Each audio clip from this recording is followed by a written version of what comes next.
this shit pops up. First Check person. 1 2. Check 1 2. Oh, are we live? Oh, What happened? oh, I think we're live. Okay. How the heck did that happen? I don't know. we We've been just live do for what, 45 minutes now? Oh boy. What did Well, people see? I don't know. I hope they. Well, welcome everyone. Hey, well, Hi, we're hey, back. welcome. This is our Wednesday Wisdom, where we go over tips, tricks, and information on band instrument repair. Today, we're going to be going over padding tips for rolled tone holes. Now, if you didn't see last week's video, check that out. That's going to give you all of the background information on rolled tone hole leveling and making sure that basic step is taken care of. Also, check out MusicMedic.com, the 4 variables of pad installation. That's going to take care of all the background information that you can really kind of essentially need to get the most out of this live stream. If you're liking this series, please feel free to like and subscribe and see how many times you can hear me screw up my voice today. I was off last week. I'm glad to be back. Yes. Ryan, let's go over the 5 tips as well as the tools that we're going to use. And the first tip that we're going to do today is what kind of pad to use on a rolled tone hole. Rolled tone hole, yeah. Obviously, if you saw our video last week, we talked about leveling rolled tone holes. Very, very important because, again, the 4 or 5 variables of padding, having a level pad cup, a level tone hole, very important. Having your keys be properly key fit and tight, and then obviously having your orientation or your dry fitting correctly. When you've done all those things, you should be hopefully good to go. Obviously, dealing with rolled tone holes is a little tricky. The pad I would recommend, and I have a couple out here that I just kind of grabbed. I have a regular Rue pad. I have a tan pad thick. I have a soft feel, and I have a very fancy Jim Schmidt pad right here. What I would recommend using for a saxophone that has rolled tone holes is a pad that is soft. Okay, any kind of soft pad. So this right here, this tan soft feel pad is perfect. The felt is a lot softer, cushier. It'll compensate for any irregularities in the surface of that rolled tone hole.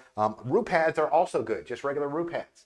The leather is very soft and supple, and that works great, again, on rolled tone holes. What I probably wouldn't use is a pad like this, which is that Jim Schmidt, that composite pad with the gold foil on the surface. The reason why I wouldn't use this is a great pad for regular tone holes. For rolled tone holes, it is not the most ideal one to use. The main reason, because it actually has a Delrin backing. So this pad is not flexible. You can see I can take any one of these pads and I can kind of fold it and manipulate it and make it move. Okay, with this is it. Okay, so I would not use a Jim Schmidt pad on a rolled tone hole. Definitely use a soft pad, and my preferred one is the tan soft feel. Okay, and you can go with the soft feel thick as well, or even the thick, but this I find is a great pad to compensate for any unlevelness in your tone holes. Cool. So yes. Okay, that's Chep. Yeah, there it is. There's number 1. Okay, tip number 1, pads. Tip number 2 is going to be check your line of sight. So padding is going to be essentially the same, except you've got to deal with this line of sight issue, and you got to modify your angle. Can you talk about kind of what that means for everybody? When we refer to the line of sight, it's as you pad. So I'm going to just draw a quick roll tone hole. So here's our body. Here's the tone hole comes up, and there's our roll. Okay, on the other side, same thing. Here's our body, rolled tone hole, boom, up like this. And then what I have is my pad cup over top. Here's my pad cup. Boom, like this. There's my spine. The key goes back like that. And then I have my pad. Okay. When I refer to line of sight, I'm referring to this direction right here. When you pad with rolled tone holes, and I'll draw my eye so you guys know this is my line of sight right there. So as I'm looking and leveling, I have to look parallel with the surface of that tone hole, very even with the surface of that tone hole. With traditional tone holes that don't have a roll, you can actually look coming up like this, but you can see if I do that with rolled tone holes, this roll actually obscures my view. So when you're dealing with line of sight, let me add some eyelashes here so you really know it's an eye, okay? You have to look like this because again, that roll obscures the view. So it's very important as you're padding with rolled tone holes, you are aware of your line of sight. Cool. And I like the details on the eye. Details on the eye, right? Very good. Awesome. All right, let's go on to tip number 3, and that's going to be to use a mirror. Right. Yes. Again, all these techniques can be used with regular tone holes. It doesn't have to be rolled tone holes, but with rolled tone holes, you have to be a little bit more precise with your techniques. What I like to use in regular padding, and it works great for rolled tone holes, is I like to use a little inspection mirror. Okay. So here is my inspection mirror that I actually like to use. So as I'm looking at the front of the pad, I want to make sure that the front and the back close at the exact same time. I don't want the back to come like this and then for it to smush down. Okay, these rolled tone holes don't really do that like a traditional straight tone hole without the roll. Okay, where you can kind of get a little compression and then you can get it to come down. Because of that increased surface area, your padding has to be a lot more precise from the very beginning. So I'll look at the front and I'll use the inspection mirror in the back, and I can see not only the front but the back at the same time. So I'm timing to see if my front and the back hit at the very same time. Okay, so I find using a little inspection mirror like this is perfect. Cool. Let's go on to the next tip, which is cool. Cool. Oh, cool. Tip number 4 is going to be use a feeler gauge, and that's going to be to take care of something that we call the Deceptive Seal. There it is right there, folks. There's the Deceptive Seal. So you want to be very careful when dealing with deceptive seals on a saxophone. Okay. That's right. What for me to describe what a deceptive seal is, it is a key that is usually held closed, you know, like your side keys, side C, side B flat, could be your palm keys, it could be your alternate F sharp, your low E flat, any of those keys that are held closed, and they're held closed by spring tension. Okay, it's not held closed by a finger. I can press harder and make an unlevel pad seal. But with a pad that's held closed with spring tension, you have to be careful with the deceptive seal. So what I'll use a lot of times is a feeler gauge. Traditionally, these are used in flute, clarinet, and oboe padding. But I like to use them with dealing with rolled tone holes so I can check to see if I have a seal all the way around and it's not deceptive. Traditionally, I will use this in areas like the side keys, okay, your side C and your side B flat, especially on this inner side. If I had this pad cup on, I can pretty much see, you know, 3 out of the 4 areas, but this right here is a little tough, okay? You have a lot of times keys in the way, there's springs in the way, there's posts in the way. So I like to use a feeler gauge, checking my north, south, east, west alignment. I'll let the key gently close and then with the feeler gauge in, feel how much tension is on that little piece. In this case, it's mylar, very thin mylar.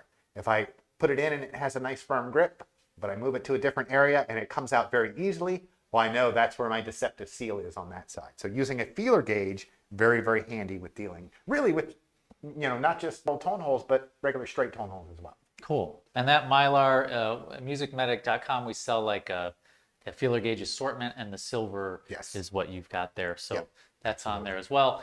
Let's go over tip number 5, which is use a shorter length of leak light. Right. Yes. Again, this is a great tip. I use this quite a bit. Just a small leak light. And what I can do is I can isolate the light and where it's coming from. Let's say I'm working on this top stack and I want to just isolate this one right here. You can see if I use a very long leak light that illuminates the whole body of the saxophone, I'll have a lot of light pollution coming from other open tone holes. So what I'll do is I'll use a very small leak light. That way I can focus where my light is and not have light pollution coming out and kind of disrupting my line of sight or not being able to see if that pad is closing 100%. Cool. Let's go to a bonus tip for these guys who are watching, Ryan. That kind of dovetails nicely. Yes. You want to try to remove as much light from your room as possible. Yes. So we're going to make the room as dark as possible. Maybe they can work at night. Yes. Maybe they can work in a closet. Work under the cover of darkness so nobody sees you. Yes. A practice room if you're in a music store or something like that. Yes. Yeah. Having a dark room or having a dark area is great for padding. We in the pro shop actually have a separate room built into the shop that we can go in and we do all of our padding in there. We have the dimmers on the wall. We can dim the lights. We can shut them out all the way. And it makes it a lot easier to see if you have any little bit of light leaking out from the pad. So having a dark area, excuse me, Sure. having some kind of shroud or blanket you could put over yourself to darken things definitely helps. Okay, cool. And then let's go to a couple of questions here. I got a couple that I need to get answered here. A lot of players like the extreme pads because they seal up great. I personally like the white extreme pads. Can they be used on like Micon 10M or my Micon 12M? If your tone holes are level, and again, hopefully you have all the correct things, tone hole checkers, whatnot, to check to see if they're level. If they are level, like a traditional straight tone hole, yes, you can use extreme pads. They're great pads. But if your tone hole is not 100% level, I probably wouldn't use them. I would go with something a little bit softer. A regular roux pad is softer. Or even, like I said, my favorite, which is that tan soft feel. Okay, cool. And then getting back to the feeler gauge, tell us, is there any other reasons why you would use a feeler gauge? I know a lot of saxophone techs might not use them. They're big in the clarinet world, but what's the other advantage of using a feeler gauge that you can think of? A lot of times, especially with the closed keys, players that usually put a lot of air into it, like you, Rich, some would say too much air. Not me, though. I think it's the right amount. But some players that really blow a lot of air, if that spring tension is light and you will have that deceptive seal, oh, there it is, deceptive seal in it. Oh, there we go. The pad can actually blow open. Okay. So using the light, obviously using a feeler gauge is really important, especially for those closed keys. Your side keys, side B flat, side C, your palm, E flat, alternate F sharp. Checking those because, especially the side keys are one that really tend to blow open. Certainly side C. Yep. I've had that happen. Yep, quite a bit. So that's another reason why I really like using the feeler gauge for checking rolled tone holes and pads. What are some other ways that we can handle the line of sight issue? Is there anything else that we can do? There is. Obviously, most techs, they have a bench, and a lot of times the saxophone is laying on the bench and they're hunched over it, looking at it. If you can find a way to bring that saxophone up to where it's actually at eye level, it makes it much easier to see that line of sight. All right. I, in the pad room, actually use a sax jig that actually holds the saxophone up suspended more at eye level, so I'm not having to hunch over and look down and trying to worry about hold keys. So having a jig or something to bring it up so where it's more at eye level so you can get that line of sight, so you're not having to look up, or even, obviously, we can't look down. So that's very important. You want the correct line of sight. Okay, right there. Cool. I like the circle. Yeah. CK's got a question. He's asking us about clarinet, but it's a response issue. He's saying on his right hand, the third key there, he's got rumbling on those notes, and he thinks it might be the pad. Ooh, could be. If it's a buzzing, I know a lot of times, get sidetracked here, with some of those bladder skin pads, they'll get a little bit of a buzz to them. You might have to iron that out. That might be a question for Leroy. Okay. So I just stick to saxophones. It could be, and it could be some sort of other like leaky. It could be, yeah. It could be other ones up top. Again, a great thing for clarinet. If you can't use a leak light, is a feeler gauge. And the other thing you can do, bonus tip. Double bonus, folks. Cool. Double. You didn't pay for this, but you're getting it for free. Is you can actually change the shape of your mylar. If you notice on this one I have here, if I can. Well, let me get you back there. Oh, we're almost there. There you go. There we go. If you look at this one, you can see how I have this just to be like a little square shape. You can actually angle this and have it come down to more of a tapered, like a tail. Okay, and the thinner your feeler gauge is, the more accurate your checking. So you can change the shape of your feeler gauge. You can trim that down. I like to have it come down to a nice little tapered tip like this.